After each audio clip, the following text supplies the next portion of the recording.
Previously, I've been bitching about Bryan Singer, who back in 2000 made the very first X-Men movie, or at least wrote the story. He'd actually handed the screenplay over to David Hayter, a man who'd not worked on a script before, or at least none that I found evidence of. Now, the X-Men movie might have been lacking, but what made up for it was Hayter's 2009 attempt at Watchmen, which followed the story from the book closely and was so amazing. So what's next? In 2006, we got the very first Superman movie in 19 years, and boy did it suck. It felt lacking somehow, and somehow it seemed like a story we'd seen before. Mainly, if you look at the story structure, aside from some very awkward acting in the film, again we see the problem lies in the script.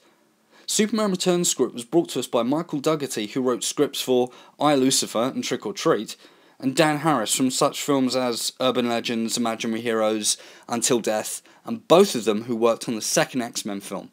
All really classic films, by the way, you should really not miss them. Now back to my point.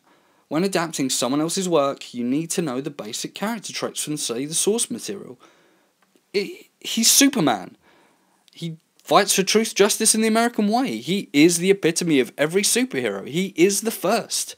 His backstory is legendary, everyone knows him, the colour scheme of his costume is classic, if a bit gay, but anyway, I digress. Take this scene for example. We clearly see him going to fly into peril to go save Lois Lane. The problem? We see that he sees that the city is going to be in danger. Now what does he do? He pauses. He pauses as if it's some moral dilemma what to do.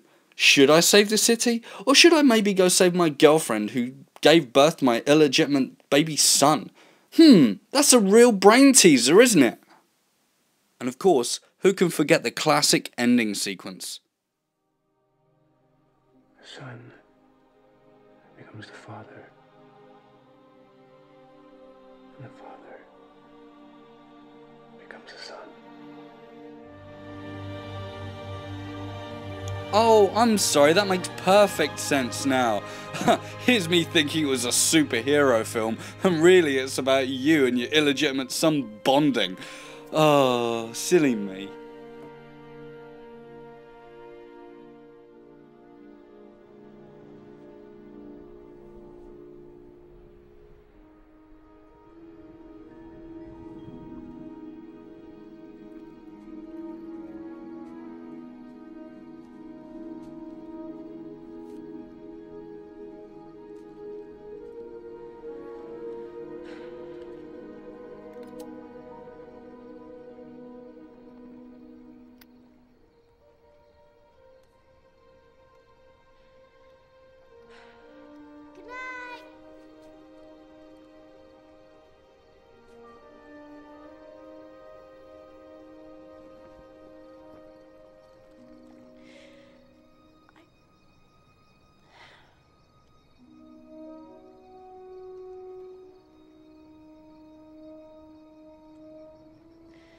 Will we see you?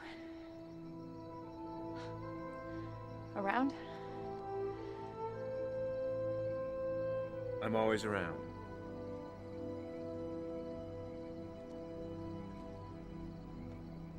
Good night, Lois.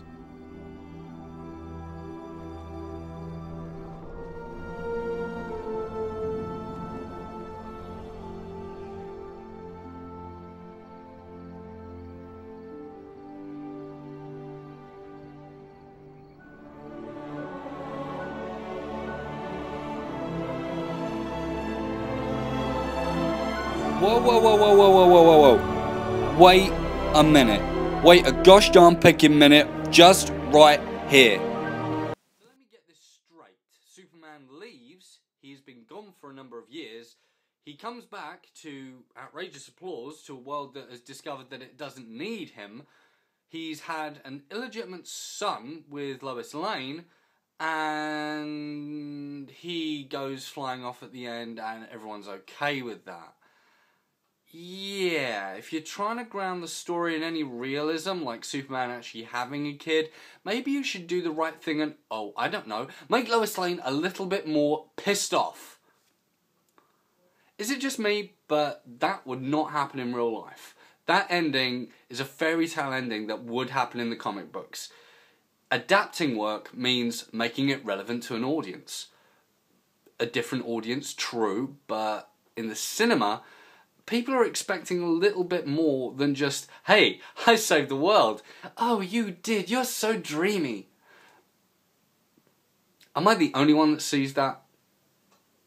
Anyway, that is just one of the major flaws of this film. Another is the story structure. And as I said, I'm going to explain it. Both films are set to 7 major plot points, which play out as follows. 1. Superman crashes to Earth. 2.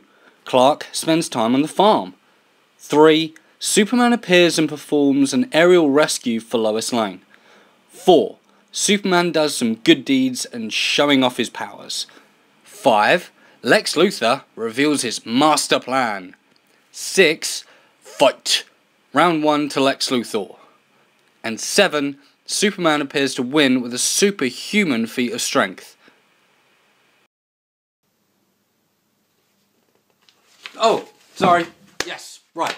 Wait. Superman Returns. Yes. Those two films are pretty much almost identical, and I think I've proven my point with that. The 2006 edition might have had some updates just to make it more relevant to the 2006 audience, but it's pretty much the same film, right down to the title cards. Now, for two seasoned people who'd written films before and done screenplays and scripts, Michael Dougherty and Dan Harris really didn't do much with it. It's almost identical, not only in story but structure and sometimes even the lines. David Hayter, he gets a free pass with the X-Men film pretty much because that was his first screenplay role, and he did go on to make bigger and better things. Exhibit A. Now about the Watchmen film. That project was amazing. The film was pretty good and it followed the comic book right down to the actual lines. There's not much an adaptation can do apart from follow its source material really well, and it did that. That's what X-Men should do. And again, Bryan Singer, I know this rant is supposed to be about him, but this is more about the things that he gives out to other people, like David Hayter, like Dan Harris and Michael Dougherty. Now, when he's thinking, please think, I want you to make good films, I want you to make good X-Men films, and I got one. Now, I'm hoping Days of Future Past will be just as good as First Class, and I will be keeping my fingers very tightly crossed for that. But in the meantime, we're just going to have to hold our breaths and wait. I don't really know how to sum up. Superman sucked because he just flew off at the end and didn't really seem to give a shit about his child. Yeah. I think I've had enough ranting for one day. I think I need to go back to comics. And seeing as how we've been talking about Watchmen for the past 2 videos on and off,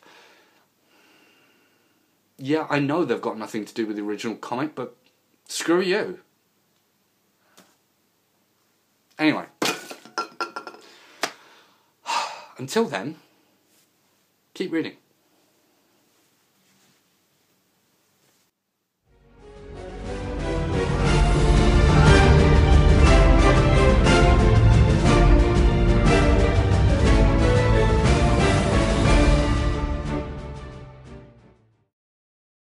It's impossible. Lois could never have Superman's baby. Do you think her fallopian tubes can handle his sperm?